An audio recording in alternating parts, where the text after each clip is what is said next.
Thompson Power Wash store here. This is a skid going to Ed Thompson. I'm going to give you a little rundown on what we have here. Inside the box here we have a lot of storage for all your different hoses and guns and wands and things like that. Here we have a transfer pump system set up. He's got his on-off switch.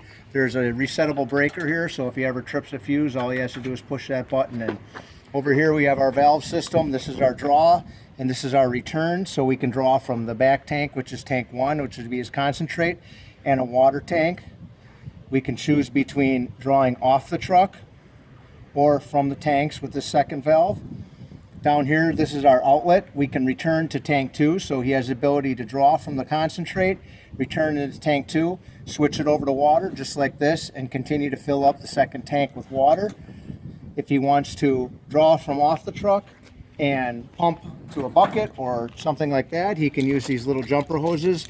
They really easily connect right on the inlet here. You can put this on a drop tube. If he wants to pump out to a bucket, he can go like that. Just turn his valve to the dump on the valve here and dump right out the valve.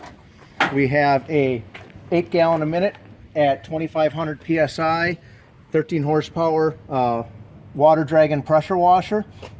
This is a gear drive unit, takes up very little space. He didn't need a lot of pressure for his residential work. He just wanted something with a little more flow. Up on top we have our HVLP, high volume, low pressure water dragon low pressure unit. And we have this set up with the ball valve system. What this will allow him to do is to draw, you can see it's plumbed to the mixed tank and the water tank. So he has the ability to switch between the tanks without having to climb up into the truck to switch his lines. In order to do that, so right now it's set up to draw from the water tank. And if he wants to switch to the chemical tank, what he would do is shut his unit off, open his chemical tank, close up the water tank, open his bypass line to his chemical tank, close his water tank, and then he can start it right up.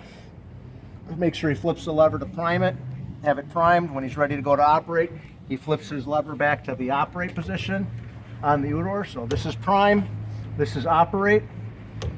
Once it's primed, you can switch to his operate mode and spray. If he wants to switch over to water, all he has to do is you want to make sure you shut the unit off first, because you don't want to accidentally close a valve and have a problem. So he'll shut the unit off, he'll close his chemical, open his water, start the unit up, run it for a second, and watch the line for the chemical to come out of the line.